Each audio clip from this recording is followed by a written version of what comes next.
Bonjour à toutes et à tous et bienvenue pour cette dernière matinée de notre congrès. Alors j'espère que vous avez passé une bonne nuit après la journée très intense d'hier. Et cette matinée s'annonce elle aussi fort intense. Alors j'ai quelques informations à vous donner juste avant que nous commencions réellement. D'une part, pour les personnes qui seraient dans l'obligation de nous quitter avant la fin de cette matinée, les paniers repas seront distribués, enfin accessibles à partir de 10 heures et vous seront remis contre votre ticket qui se trouve, que vous avez reçu au départ. Voilà. En sortant, vous avez 2 cagettes pour déposer vos badges. Et si vous voulez bien enlever votre nom, ça nous évitera des manipulations. On n'a plus de réunion du clic tout de suite, donc on faisait ça pendant les réunions, mais là, bon. Voilà. Bien sûr, il y aura aussi une cagette pour recueillir vos fiches d'appréciation. Et sur votre chemin, vous passerez par devant un stand, le stand d'Amandine Payès, qui est revenu avec son livret à l'attention des miens. Je crois qu'il a rencontré beaucoup d'intérêt de votre part. Et la boutique que nous avons concoctée à votre intention, la boutique Souvenir. Voilà, donc si vous souhaitez partir avec un souvenir de Strasbourg ou un petit cadeau à faire, n'hésitez pas, elle sera encore ouverte et nous serons à votre disposition. Bonne matinée.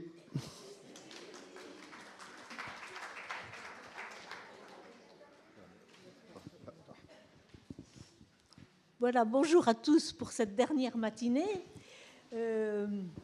Voilà, je crois que le micro, oui, près de la bouche, oui. Je parle avec les mains et donc c'est très difficile de parler en même temps avec les mains et avec le micro. Excusez-moi. Il me semble qu'on ne peut pas organiser un congrès sur la mort sans parler de la représentation de la mort dans l'art. Et donc, cette dernière matinée va s'ouvrir sur cette conférence un peu particulière ou particulièrement importante pour notre sujet. On pourrait même organiser tout un congrès sur ce thème, mais enfin, pas trop de choses en même temps. Alors ce matin, pour nous parler de ce thème, nous avons le plaisir d'accueillir Marie-Laure Huys-Mogis. Elle est historienne de l'art, elle est diplômée de l'école du Louvre, elle est conférencière des musées nationaux et également elle enseigne à Toulouse dans les écoles supérieures d'aéronautique. Mais l'histoire de l'art, hein, je précise. Oui. Mais c'est intéressant. On forme des ingénieurs et de futurs pilotes et aiguilleurs du ciel un peu éclairés à d'autres choses que les sciences. Exactement. C'est intéressant de voir que les grandes écoles, c'est vrai également pour Sciences Po Paris, par exemple, ont commencé à donner des cours sur l'histoire de l'art, sur le cinéma, sur des tas de thèmes qui sont des thèmes de culture générale, qui sont indispensables dans ces écoles qui forment ou qui espèrent former les élites. Donc c'est tout à fait intéressant de voir que l'histoire de l'art pénètre dans les écoles d'aéronautique et c'est bien intentionnellement que j'ai insisté sur cet aspect-là. Marie-Laure fait également des documentaires pour la télévision et d'ailleurs c'est grâce à une émission de télé que nous avons fait sa connaissance et que nous avons donc eu l'opportunité de lui demander de venir à Strasbourg.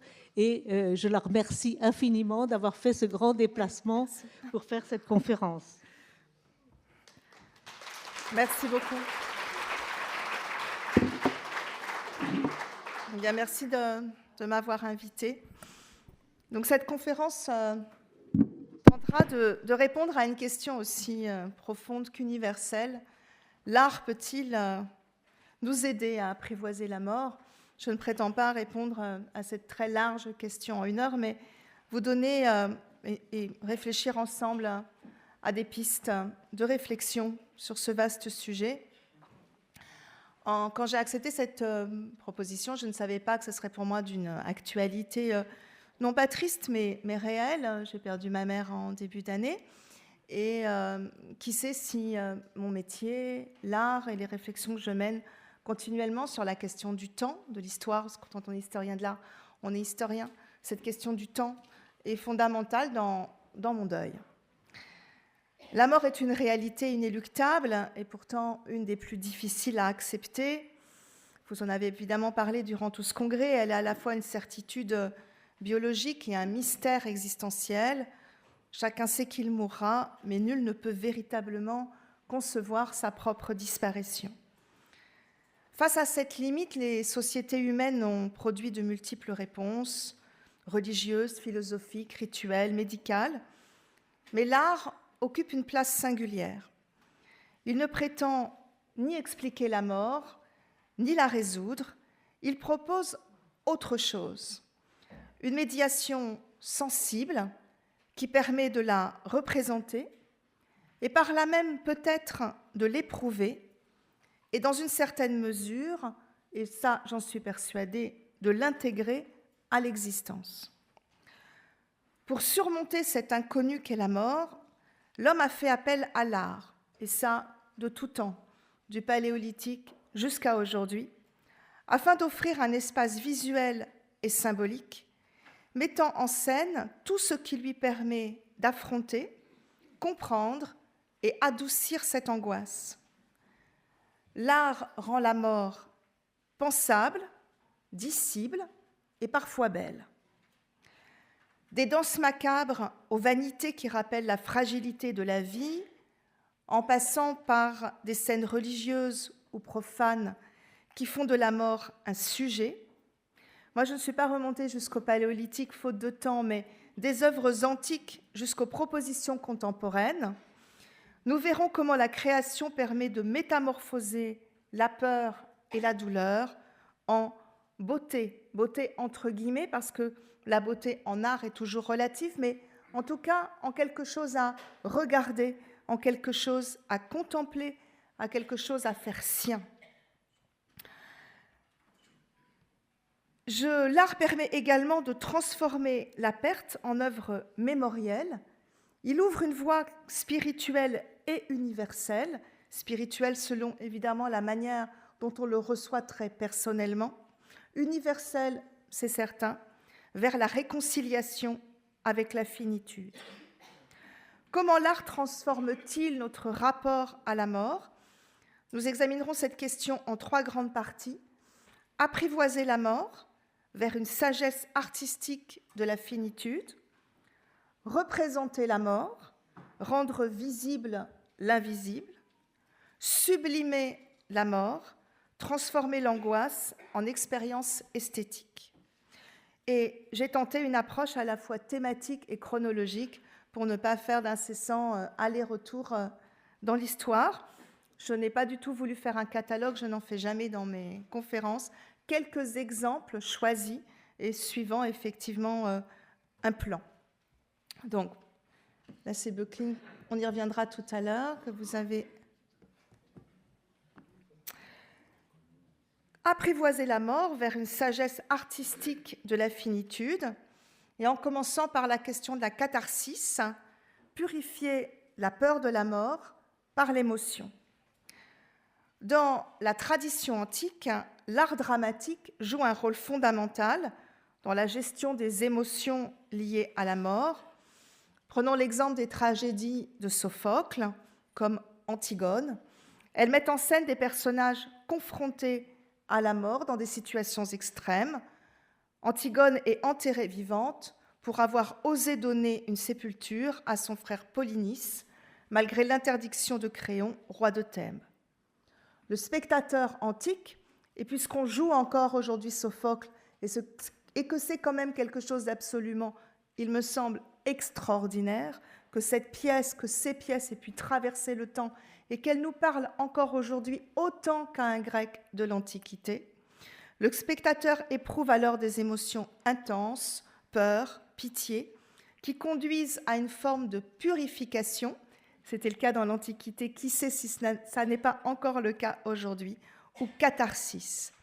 La tragédie permet d'une part d'expérimenter symboliquement la mort et d'autre part de transformer l'angoisse en émotion maîtrisée.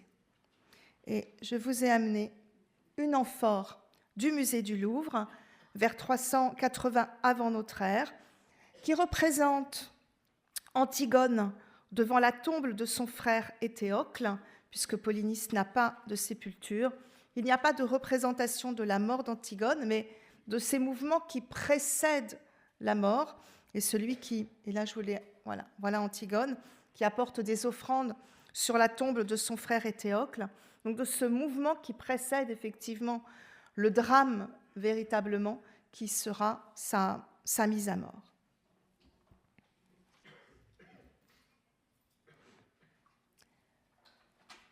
L'esthétisation de la mort.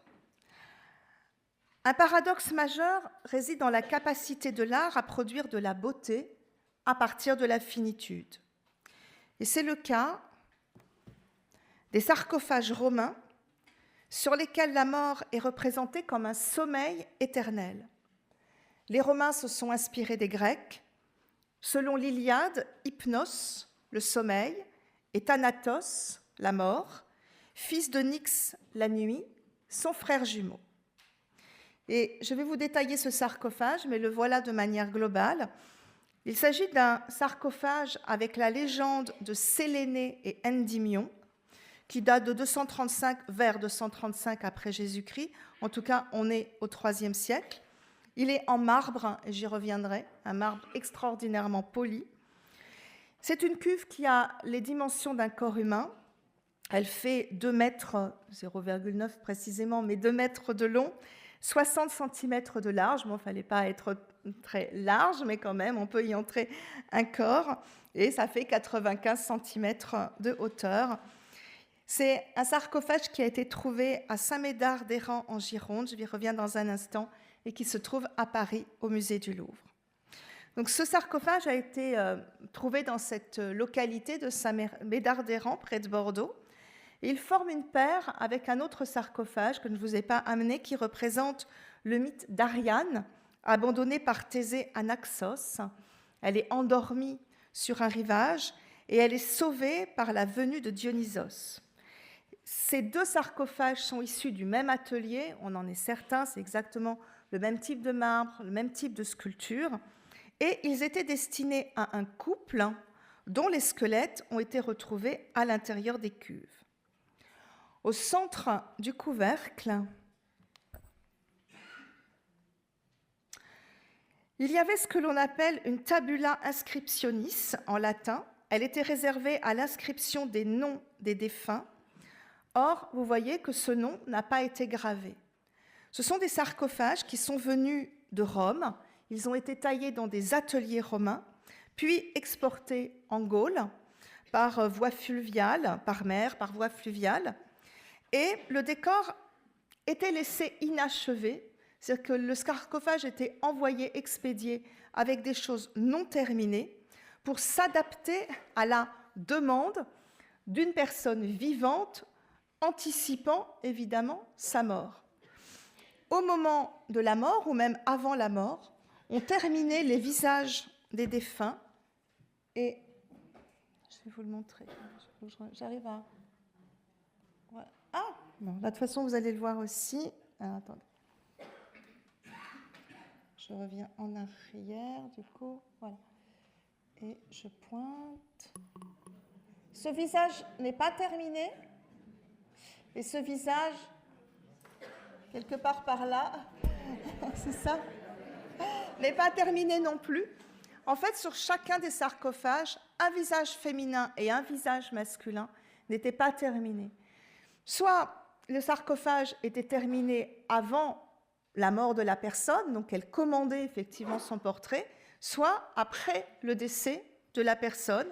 On réalisait des masques de cire sur le visage des défunts, et donc le sculpteur pouvaient alors achever les sarcophages. Et là, on ne sait pas du tout pourquoi ça n'a pas été achevé. Vu la qualité des sarcophages, ça s'adressait à des familles patriciennes de la Gaule romaine. Donc un revers de fortune est assez difficile à imaginer. On ne sait pas exactement pourquoi, mais ça n'a pas été terminé. C'est un sarcophage qui emprunte ses sujets à la mythologie grecque. Le couvercle est orné du jugement de Paris d'un côté et d'une scène champêtre de l'autre. C'est une scène de confection de guirlandes par des paysans. Le décor de la cuve, il est très complexe et il révèle les préoccupations personnelles en fait, du défunt, mais élevé en fait, à un rang mythologique et donc à un rang entre guillemets universel. Sélénée, la déesse de la lune, s'est éprise du berger Endymion et elle le découvre endormi. Donc Endymion est à gauche, Sélénée, je vous l'ai montré, elle est descendue de son char, je vais y revenir dans un instant avec des détails. Lui est entouré de son troupeau, il est chaussé de sandales, il porte son costume de chasse, une tunique courte par-dessus laquelle est agrafé son manteau. Et Hypnos, le sommeil, voilà, on le voit très bien ici, Hypnos, le sommeil, se penche en fait vers lui. Il est un jeune homme nu, comme le sont les dieux, ailé, dont le manteau flotte dans le dos. Il porte de petites ailes sur le front et il tient dans la main gauche une branche de pavot qui va insuffler des rêves, on espère plutôt agréables en fait, à Endymion. Et il effleure la tête d'Endymion avec une corne d'abondance tenue dans la main droite pour également lui insuger des songes, puisque cette corne est remplie de songes. Et ce qui est très intéressant, c'est que le chien en fait, d'Endymion lève la tête vers Hypnos, c'est-à-dire que le monde animal participe également de ce mystère de la mort. Endymion dort à jamais, immortel. Ainsi, Sélénée pourra le contempler chaque nuit. Sur ce sarcophage, le défunt est assimilé à un mortel, promis à l'immortalité par l'amour d'une divinité salvatrice. Sélénée est la déesse grecque de la lune, mais pas tout à fait. Elle représente précisément l'attraction que la lune exerce sur les âmes. Je reviens.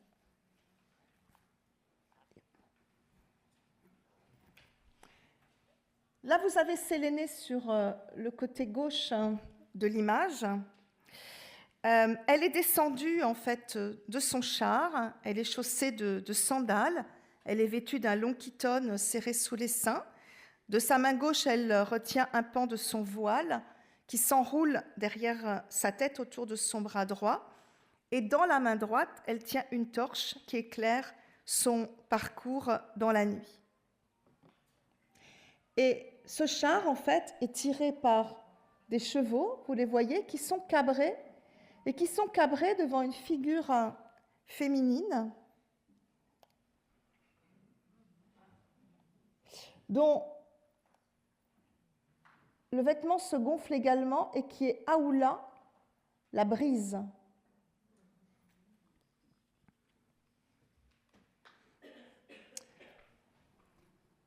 Au pied d'Aoula, vous avez une figure qui représente l'abondance. Et vous voyez qu'on mêle en fait la mort à cette notion effectivement d'abondance, ici, figure féminine à demi dénudée. Elle est Télus, divinité de la terre, et donc qui porte cette corne d'abondance.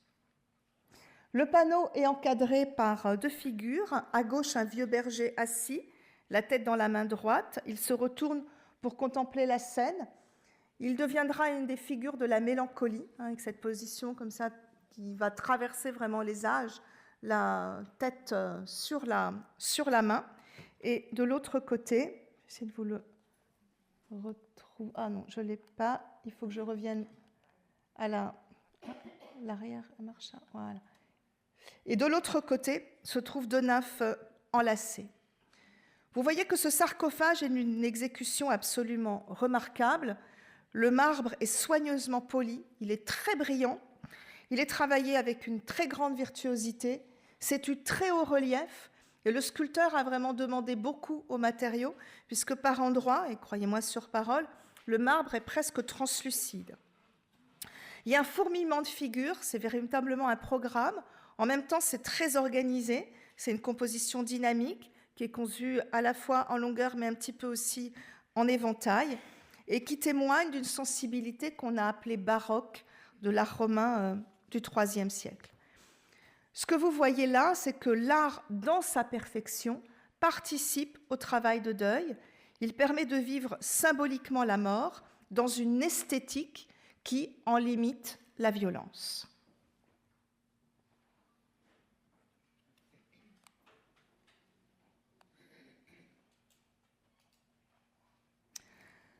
Deuxième grande partie, représenter la mort, donner une forme visible à l'inconnaissable.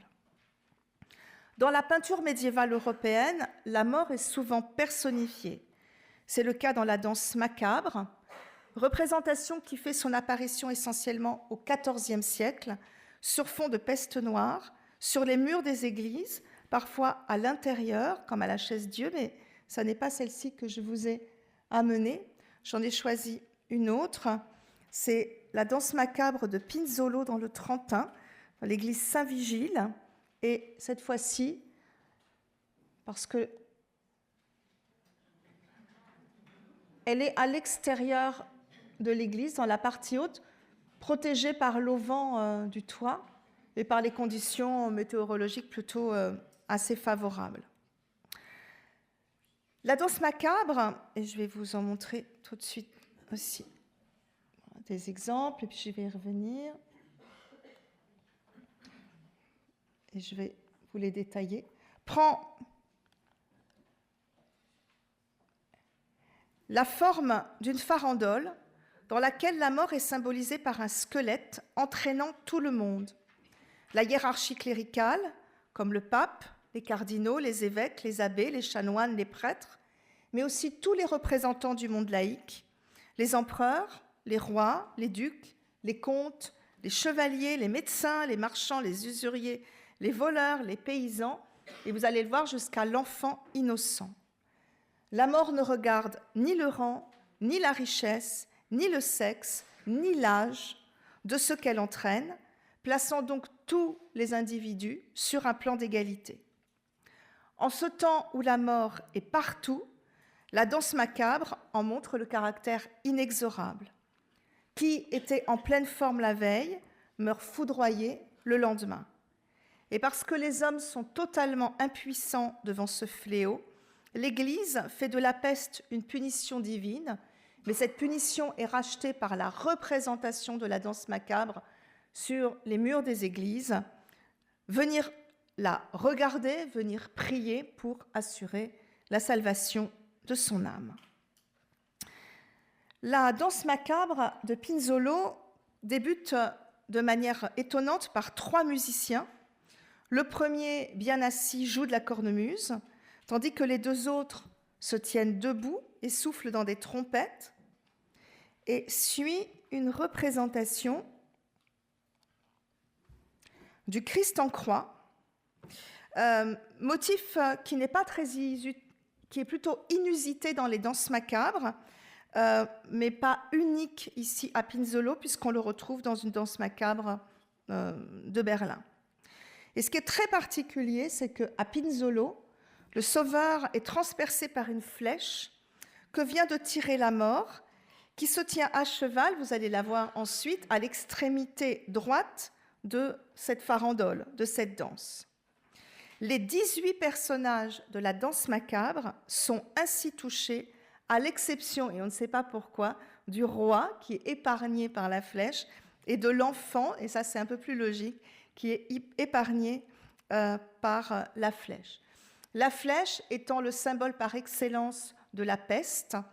Bon, la flèche, ça remonte à très loin, ça remonte à l'Antiquité, ça remonte à Apollon, Apollon avec son arc et ses flèches, Apollon invoqué lors des épidémies de peste. Et dans la martyriologie chrétienne, c'est devenu Saint Sébastien, criblé de flèches, et que l'on vient prier particulièrement en temps d'épidémie et donc en temps de peste.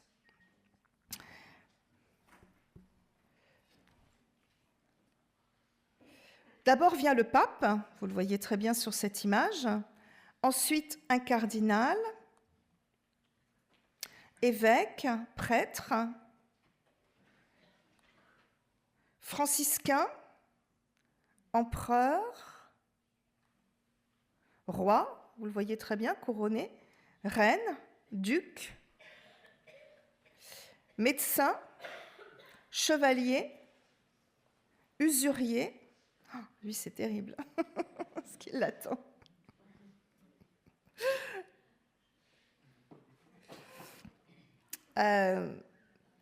Les femmes, religieuses, nobles dames, et finalement l'enfant, que vous voyez très bien, accompagné, et ça c'est vraiment très particulier à cette danse macabre, par un squelette d'enfant.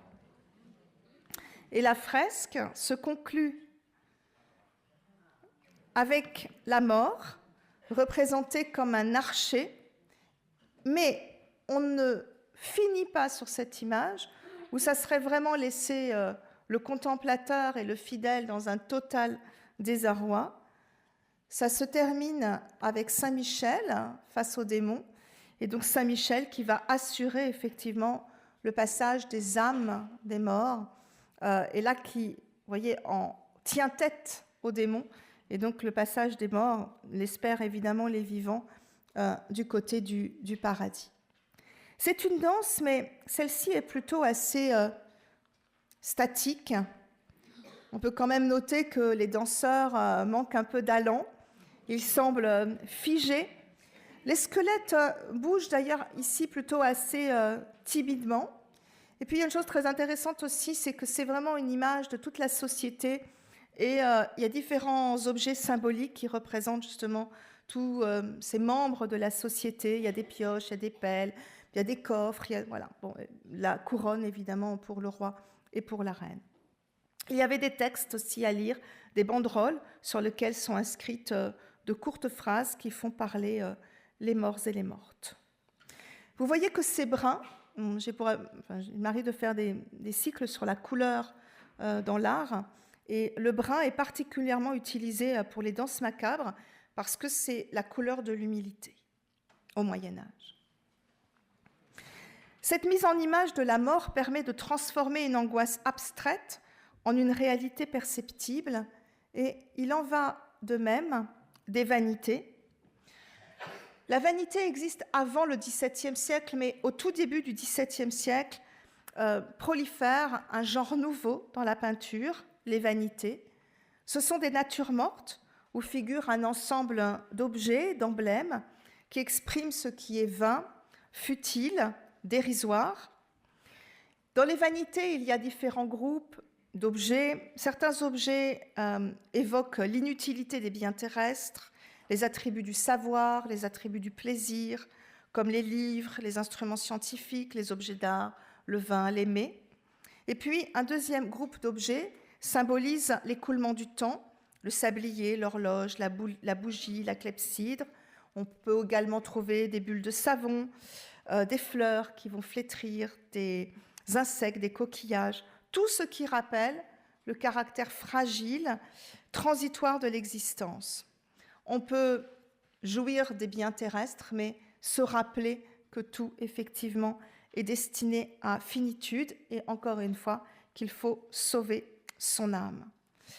On retrouve dans certaines vanités les mots célèbres issus de l'Ecclésiaste, « Vanitas vanitatum et omnia vanitas », vanité des vanités, tout est vanité. Mais qu'est-ce que signifie ce mot vanité dans la Bible? Fumée, vapeur, encore une fois, ce qui ne dure pas, ce qui est éphémère. Et là, je vous ai amené une vanité célèbre et particulièrement frappante. C'est celle de Philippe de Champaigne, vanité ou allégorie de la vie humaine. Elle date de 1646. C'est une huile sur bois qui fait 28 cm par 37 cm.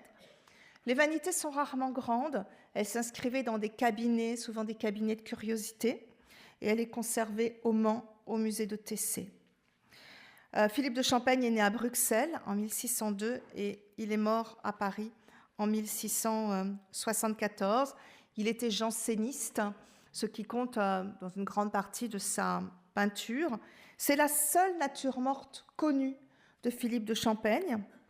Elle a longtemps d'ailleurs été attribuée à un peintre inconnu, anonyme, et ça n'est qu'en 1932 qu'elle a été donnée à Philippe de Champaigne. Vous voyez que la mise en scène est vraiment très sobre, un fond noir, si bien qu'aucun détail ornemental hors la nature morte ne vient perturber le regard et ne vient perturber la méditation. Et ce fond noir, il oblige également à détailler tous les objets qui sont posés exactement sur un même plan, on ne peut plus sobre, une plaque de pierre calcaire qui peut rappeler, et ça c'est quand même très janséniste, les autels antiques, pourquoi pas, mais aussi les autels de l'Église primitive. Et dans une rigoureuse symétrie, 3 états sont représentés, 3 objets, mais je dis bien 3 états, une tulipe, un crâne humain et un sablier. Et ces 3 éléments sont susceptibles d'une infinité d'interprétations. La fleur représente la vie, le crâne, la mort, le sablier, le temps. Mais on peut dire aussi que la fleur représente la nature, le crâne, l'homme, distinct du coup de la nature, et le sablier, la science. La tulipe, qui déjà se fane, vous le voyez avec ce pétale recourbé, annonce la mort, qui nous regarde à travers des orbites noires du crâne humain. Donc ce pétale s'incline, et de l'autre côté, le sable du sablier matérialise l'écoulement du temps. Ce crâne, il est particulièrement impressionnant parce qu'il est frontal. Il y a des vanités où il est un petit peu adouci, d'ailleurs parfois il est plus caché par des objets, et puis il est de biais, il est un petit peu plus dans l'ombre. Là, on ne peut pas y échapper. Il nous regarde, il nous prend à témoin, tellement il nous fait face, avec cet aspect luisant, cet aspect un peu cireux, et les orbites noires happent le regard du spectateur. Il y a une chose absolument essentielle qu'on ne repère pas forcément du premier coup d'œil, c'est qu'il y a des reflets sur les 3 objets. Ils sont comme touchés par la lumière, comme traversés par la lumière, provenant d'une fenêtre située sur le côté gauche de l'image. C'est essentiel parce que c'est le monde extérieur qui vient dans le monde intérieur de la vanité, qui vient dans le monde intérieur du tableau. C'est l'infiniment grand qui vient se poser sur l'infiniment petit des choses. Vous voyez le vert, par exemple, du sablier. Et donc, c'est l'universel qui vient traverser cette mise en scène d'un microcosme. C'est le macrocosme qui vient s'inviter dans le microcosme. La mort comme événement dramatique. Excusez-moi, je regarde un petit peu. À l'époque moderne, la représentation de la mort évolue vers une mise en scène plus individualisée et narrative. C'est le cas avec Caravage. La mort est omniprésente chez Caravage. C'est vraiment un des rares peintres qui représente la mort en face.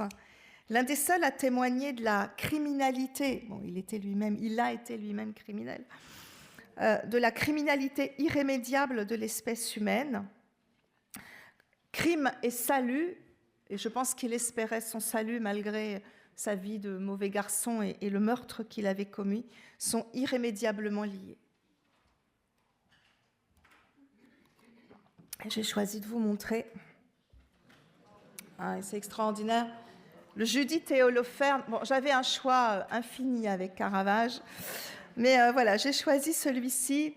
C'est un des thèmes que j'aime le plus, un des thèmes bibliques qui me touche le plus. J'aimerais d'ailleurs un jour écrire un livre sur ce sujet. C'est Judith et Holoferne, 1599-1602. C'est une huile sur toile qui fait 145 par 195 cm et qui est à Rome, à la Galerie nationale d'art ancien. Ce texte est absolument extraordinaire. Le livre de Judith raconte le siège de la ville juive de Béthulie par le général assyrien Holoferne. La ville privée d'eau doit se rendre quand Judith, une jeune veuve vertueuse, persuade les chefs de la ville de la laisser agir. Elle se rend avec sa servante au camp ennemi et elle se fait passer pour traîtresse de son peuple. Sa beauté, parce que le texte dit qu'elle est très belle, lui permet d'approcher Holoferne, qui l'invite à partager un banquet dans sa tente. Mais Holoferne s'enivre tellement qu'il s'endort. Judith, restée seule avec lui, c'est absolument essentiel, demande à sa servante de se tenir à l'extérieur de la tente, puis elle s'empare du sabre d'Holoferne, lui saisit les cheveux et lui tranche la tête. Et vous voyez que chez Caravage, la servante Abra n'est pas à l'extérieur de la tente, elle assiste à l'événement, elle assiste d'ailleurs Judith, elle la soutient moralement de ce geste à accomplir. Et puis ça permet un contraste absolument fascinant entre la jeunesse et la beauté idéale de Judith et la vieillesse ici de sa servante, alors que le texte biblique ne dit pas en fait que la servante est âgée.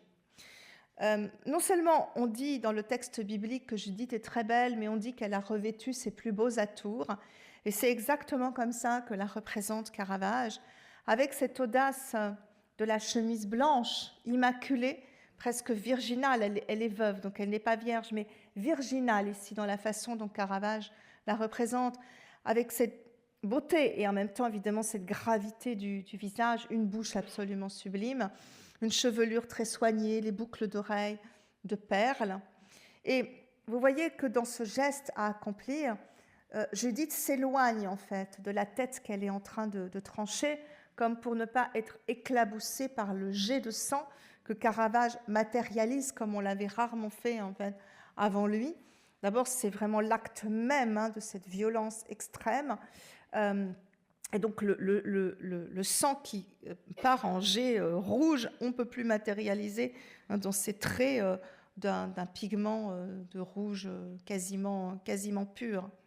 Et puis, on voit la façon dont Holoferne, le rouge étant repris par la draperie rouge dans la partie supérieure. Et c'est aussi un élément intéressant parce que ça théâtralise l'événement. Ça dit, ça s'est passé, ça dit aux gens qui croient, ça s'est passé comme ça, mais ça dit aussi, attention, la peinture, c'est une mise en scène des choses. C'est aussi une théâtralisation des choses. Et là, le drapé le dit bien, qui peut rendre la tente, mais bon, plutôt effectivement le théâtre de la fin du XVIe siècle et du début du XVIIe siècle. Le drap blanc, l'oreiller blanc, le drap blanc, tout ça, c'est absolument fascinant parce que ça va être dans un instant entièrement taché de sang, ça dégoulinera de sang.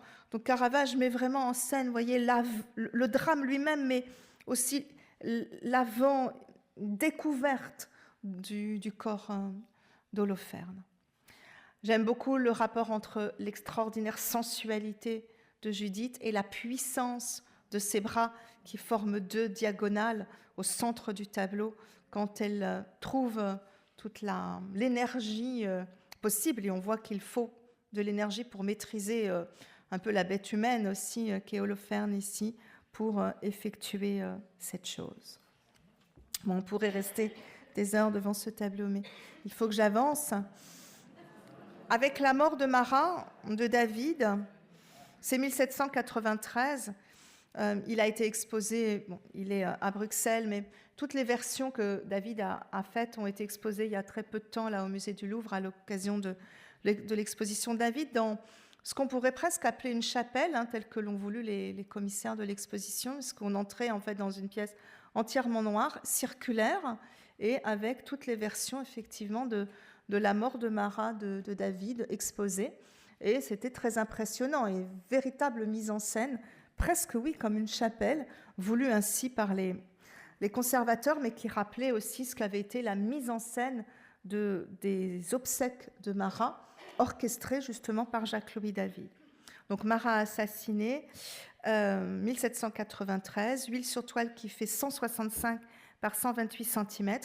Et ça, c'est la première version de David, qui est donc à Bruxelles, dans les musées royaux des Beaux-Arts de Belgique.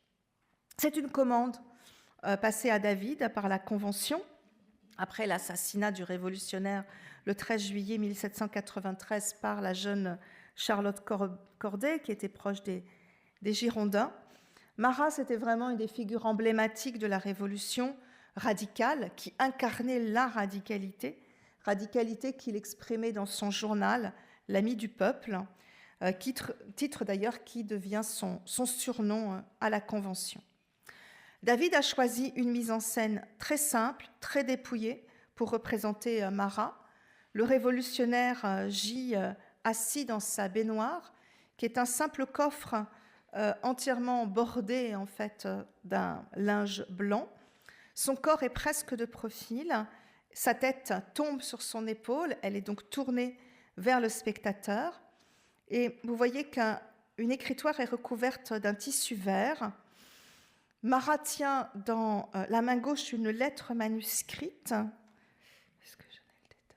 Oui, voilà, je l'ai. Portant le texte du 13 juillet 1793, Marie-Anne Charlotte Corday au citoyen Marat, il suffit que je sois bien malheureuse pour avoir droit à votre bienveillance. Et c'est la lettre que lui a adressée Charlotte Corday, enfin avec laquelle elle est arrivée et qu'elle a eu le temps de lui donner pour être introduite auprès de lui. La main droite, oui c'est ça, la main droite de Marat pend au sol, tenant une plume, ce qui dit, en fait, vous voyez, l'éminence du coup de poignard qui vient d'être porté par Charlotte Corday à Marat. Et ce coup de poignard mortel, il est visible sur la poitrine et dans le sang répandu à la fois sur le torse, le drap et l'eau. Ce qui est très particulier ici, c'est que Marat a les yeux mi-clos et qu'il semble très apaisé, en fait, dans la mort. Rien ne renvoie, quand on regarde son visage, à la souffrance. Et puis rien ne renvoie dans son corps, qui est immaculé, si ce n'est le coup de poignard, à la maladie de peau, au prurite, qui le contraignait à des bains quotidiens. Au premier plan, David détaille une véritable nature morte, un simple billot de bois, sur lequel repose une plume, un encrier et un assignat qui porte le texte « Vous donnerez cet assignat à cette mère de 5 enfants dont le mari est mort pour la défense de la patrie. » Et au bas du billot, il y a la dédicace « Marat David l'an 2 », ce qui introduit et traduit l'amitié entre les deux hommes. Et le couteau, lui, reste plutôt dans l'ombre. David cherche à sacraliser la figure du révolutionnaire, martyr de son engagement et de son idéal républicain. Et David s'est inspiré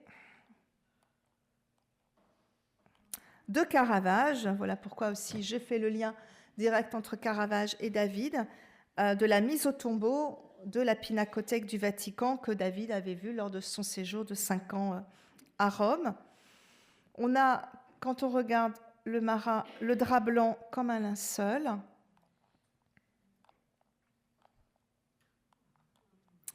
Le sang versé qui évoque la passion, l'intensité dramatique de la scène, des contrastes d'ombre et de lumière beaucoup moins forcés évidemment que chez Caravage, mais qui sont néanmoins présents. La baignoire comme un tombeau, la blessure, l'abandon du bras, l'affaissement de la tête. Ça renvoie à la mort du Christ, mais à toute martyrologie également de la période baroque particulièrement. Donc dans son tableau, le révolutionnaire assassiné est représenté encore une fois comme sacralisé, et ça sera le cas lors de ses obsèques, mais avec, j'ai envie de dire, comme une forme de sérénité quand on regarde son visage sacré.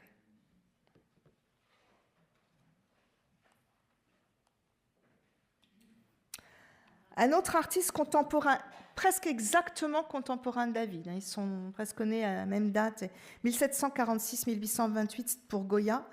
Je devrais savoir par cœur. Est-ce que je l'ai mis pour David ? Moi non, je ne sais plus. Mais c'est vraiment à 2 années près exactement les mêmes dates. Ce livre a une mise en scène dramatique de la mort, donc Goya, avec le 13 des Maillots, qui date de 1814. l'huile sur toile qui fait 268 par 347 cm, un tableau de grande dimension qui est à Madrid au musée du Prado. En 1814, Goya fait l'objet d'une enquête afin de juger de sa collaboration avec les autorités françaises. Et il va être sauvé par le fait qu'il n'a pas touché son traitement de premier peintre de chambre durant le règne de Joseph Bonaparte. Sans ça, il lui serait vraiment arrivé malheur.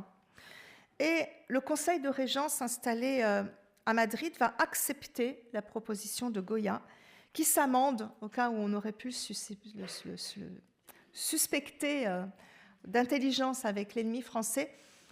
Ce qui n'est pas complètement faux, je viens d'écrire un livre sur Goya, je suis plein ce qui n'est pas complètement faux parce que la France pour lui c'était les Lumières.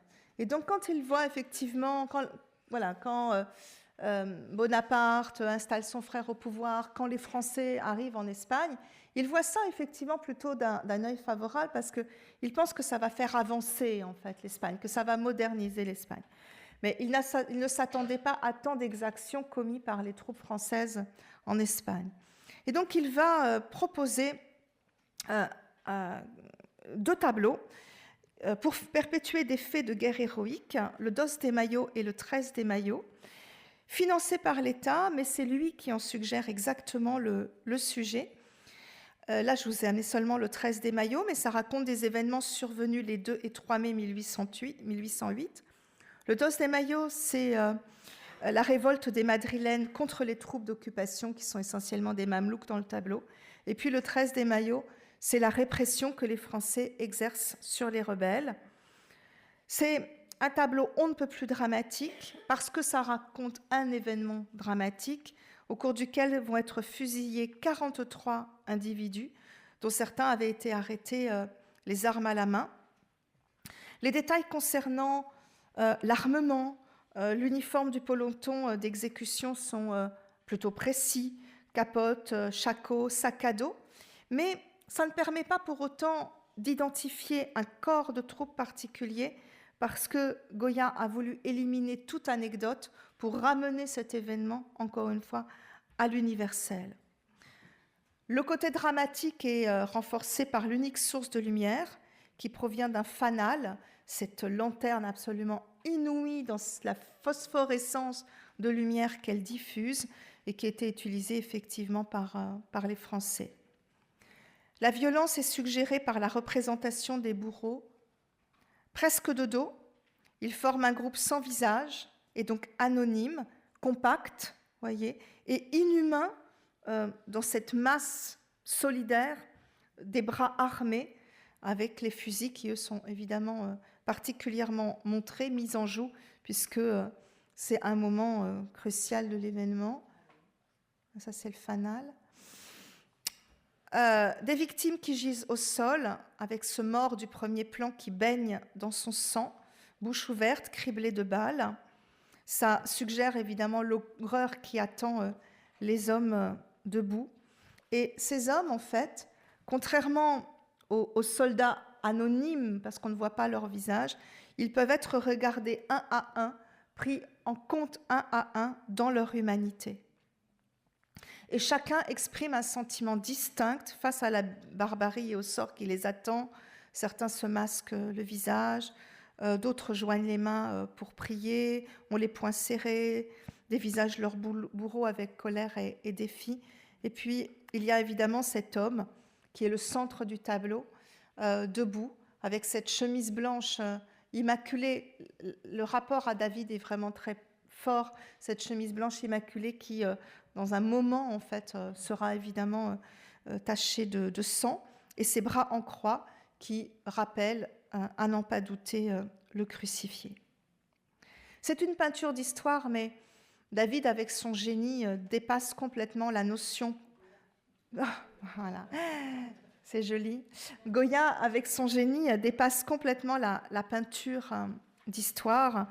Il y a la brutalité, certes, du constat, qui renvoie à la condition de mortel, mais il propose un message universel.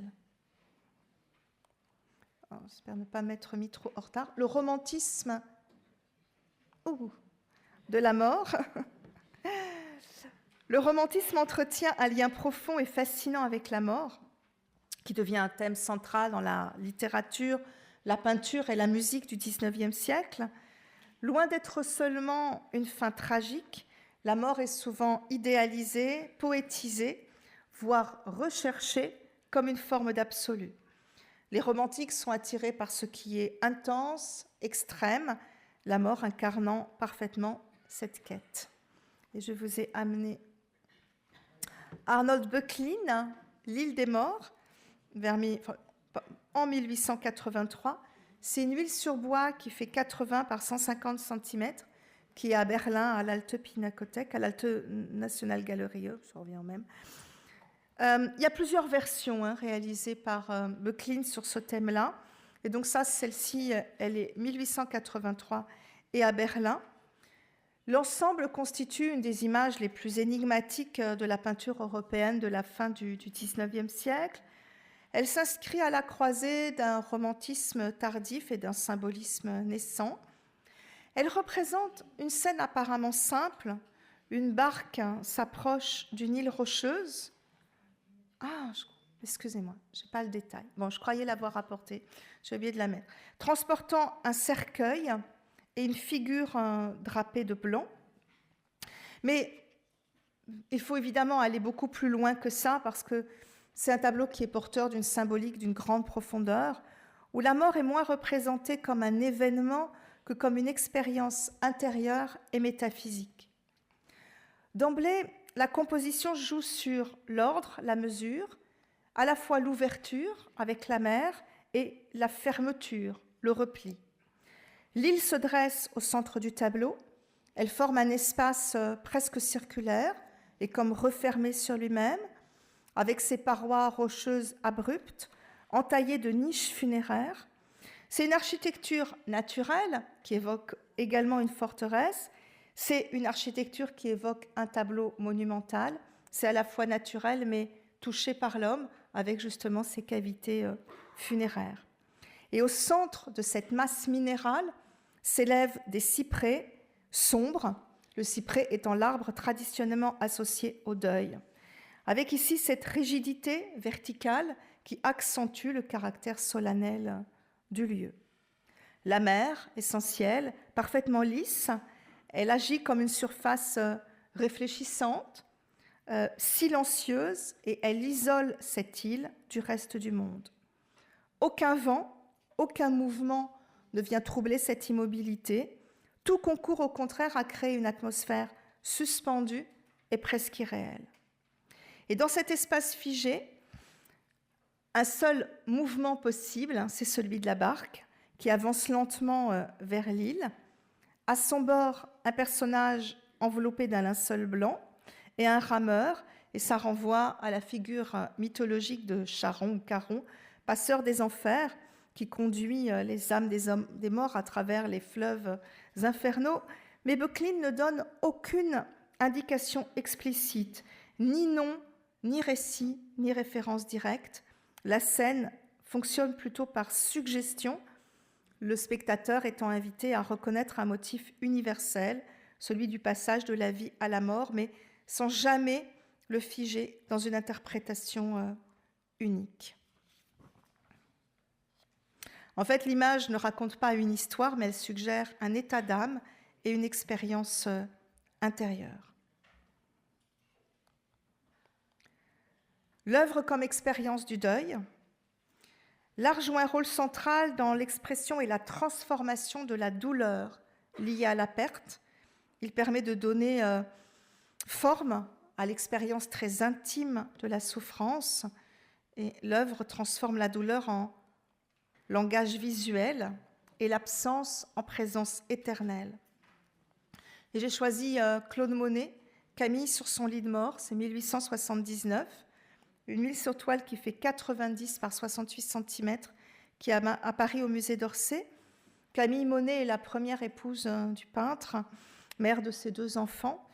Elle est morte après une longue agonie le 5 septembre 1879, elle n'avait que 32 ans. Il n'y a pas eu de témoin à la scène qui fait que le tableau existe. dans la chambre funèbre de la maison de Véteuil. Monet va saisir ses pinceaux, une toile, ses pinceaux, sa palette, et il va donc fixer une dernière fois le visage de sa femme. Voilà ce qu'écrit Frédéric Martinez dans Claude Monet, Une vie au fil de l'eau. La mort est bleue, elle est grise et blanche, teintée de mauve. Monet saisit Camille au seuil de la décomposition et peut-être de l'éternité dont il doute fort. Ça, je ne sais pas. Hein. Déjà, ses traits s'estompent, sa chair se brouille. Reporter de l'abîme, Monet traque les derniers secrets de la lumière sur le corps exsangue de sa femme. Les coups de pinceau rapides et brusques courent comme une onde à la surface de la toile.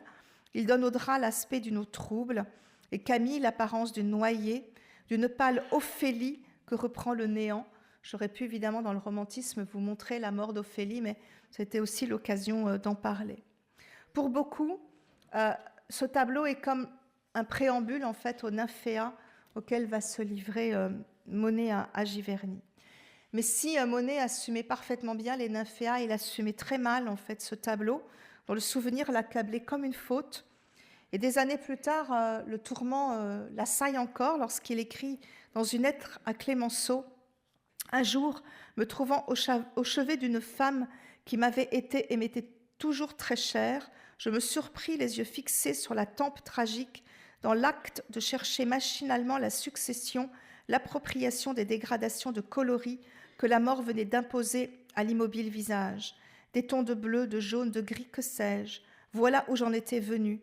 Bien naturel le désir de reproduire la dernière image de celle qui allait nous quitter pour toujours, mais avant même que s'offrit l'idée de fixer les traits auxquels j'étais si profondément attachée, voilà que l'automatisme organique frémit d'abord au choc de la couleur et que les réflexes m'engagent, en dépit de moi-même, dans une opération d'inconscience où se reprend le cours quotidien de ma vie. C'est-à-dire qu'il y a le deuil, il y a la douleur, il y a le peintre, et le peintre l'emporte à ce moment-là sur l'homme qui souffre. C'est un tableau qui a connu un destin étrange. Aussitôt peint, il a été mis au secret par l'artiste lui-même et littéralement enfoui, c'est joli, oui, mais c'est enfoui.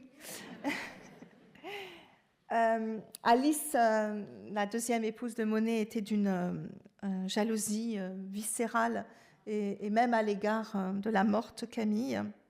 Ensuite, le tableau est passé dans la collection de Michel Monet, fils de l'artiste, à Giverny. Et puis, c'est entré dans la collection d'une collectionneuse russe, Katia Granov, mais à Paris. Et ça n'est entré, en fait, publiquement, dans les collections publiques qu'en 1963. C'est Van Gogh, par le docteur Gachet, mais de son nom d'artiste Paul van Riesel. Donc Van Gogh sur son lit de mort en 1890, un fusain, qui est au Louvre. Il y a deux versions, mais celle-ci, en fait, est au Louvre, dans le département des arts graphiques. Donc Vincent Van Gogh est venu se faire soigner après l'épisode de l'internement dans l'asile de Saint-Rémy de Provence, chez le docteur Gachet, à Auvers-sur-Oise, et c'est là qu'il meurt après s'être tiré une balle. Bon, je suis désolée, j'en suis pas du tout persuadée, hein, j'ai des convictions comme ça. Moi, ma vision, je ne regarde pas une boule de cristal, mais bon, j'y crois pas au suicide de Van Gogh, mais bon, c'est la version officielle. Sous le coup de l'émotion, le docteur Gachet appelait au chevet du peintre à l'auberge Ravoux, au lieu de tenter de soigner l'artiste, et il a estimé que de toute façon ça n'était pas possible, a dessiné en fait Van Gogh sur son lit de mort, entre l'agonie et la mort, avec une main d'ailleurs très très sûre. Et puis vous voyez que dans le fond du dessin, il y a comme une trame, en fait, une chaise canée. Le dessin a dû être posé sur une chaise canée au moment de la fixation du fusain avec un fixatif. Et ça donne quelque chose de très émouvant aussi, de très quotidien à cette image de la mort. Je vais terminer avec la mort comme absence dans l'art contemporain et avec Christian Boltanski. L'art contemporain marque une rupture. La mort n'est plus nécessairement représentée de manière explicite. Et c'est ce qu'a fait Christian Boltanski, né en 1944 et mort en 2021, avec ces expositions de vêtements usagés, parfois aussi de photographies anonymes, des dispositifs lumineux fragiles, évoquant la disparition, mais sans jamais la montrer directement, et associant son travail très nettement, parce que ça fait aussi partie de l'histoire de sa famille et de son histoire, née en 1944, avec la Shoah. Et là, c'est Réserve Canada, 1988.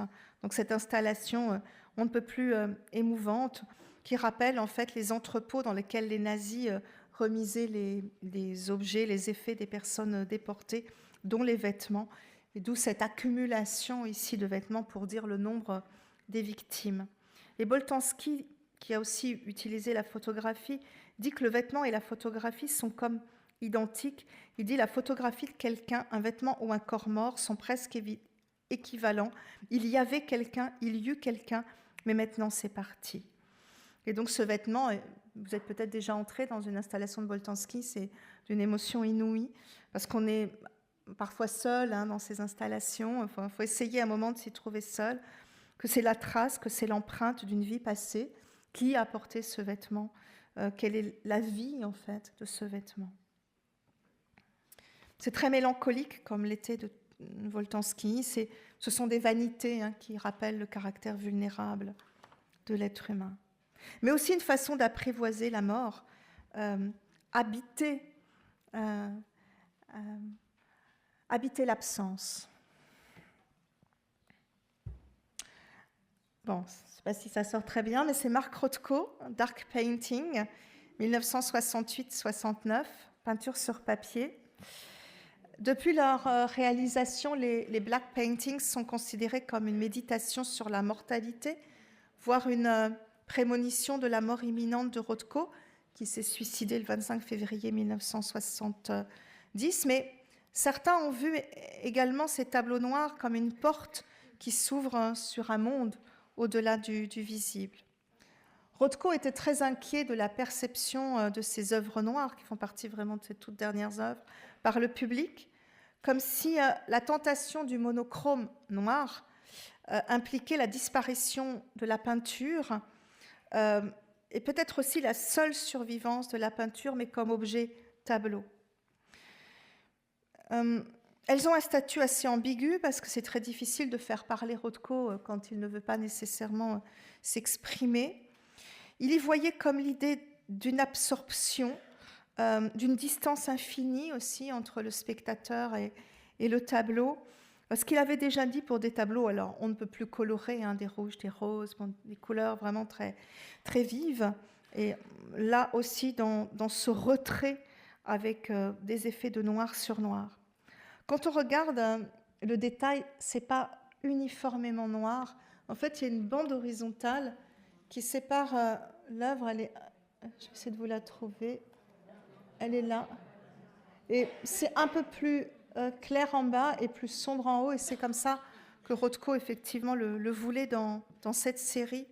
Et en fait, il les avait voulu un petit peu aussi comme l'idée d'un paysage qui aurait pu faire référence à Whistler, qui a réalisé des monochromies nocturnes, ou à Turner aussi, dans ses nocturnes, renvoyer peut-être au fantôme de la peinture, ou fantôme tout court.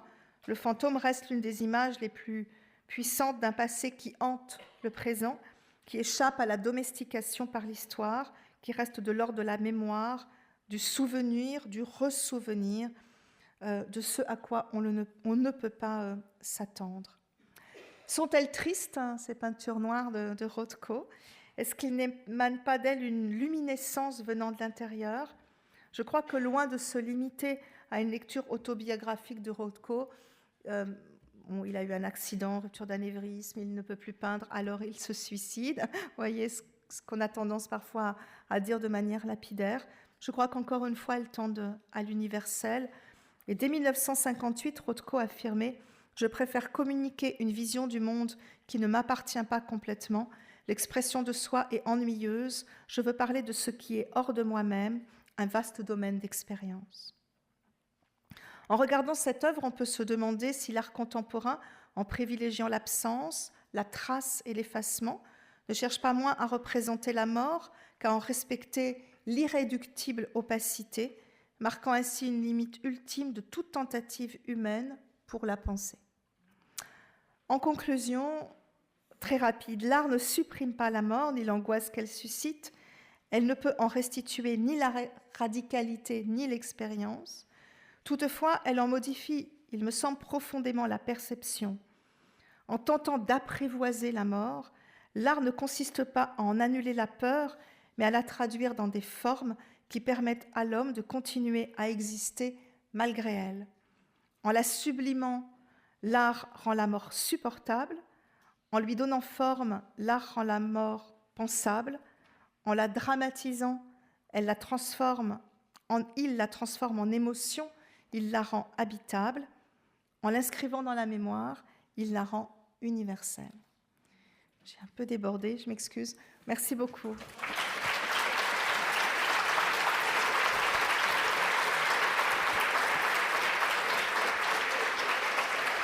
Merci. Merci beaucoup. Merci, merci.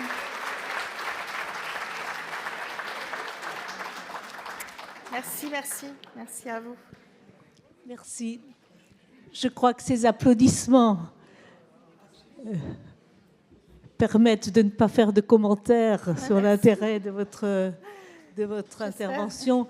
En tout cas, merci de nous avoir montré ces très belles œuvres, très connues pour la plupart d'entre elles. C'est vrai. Et donc, même les non-spécialistes n'ont sans doute pas été perdus dans cet exposé. J'ai essayé d'alterner du très connu et du moins connu, Oui, mais j'ai voulu du très connu aussi. Oui, On les regarde autrement. Vous avez eu raison, puisque le public n'est pas un spécialiste de l'art, n'est pas un spécialiste de la peinture. C'est à ça. Et donc, merci beaucoup d'avoir adapté votre intervention à ce public. Merci.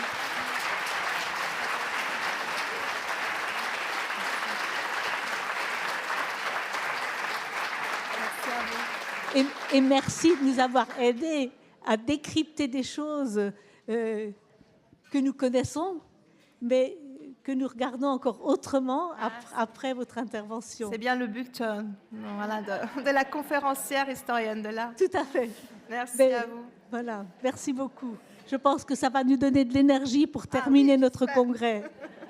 Et je voudrais aussi vous remettre en guise de notre gratitude un petit souvenir alsacien, un petit souvenir de Strasbourg. Merci.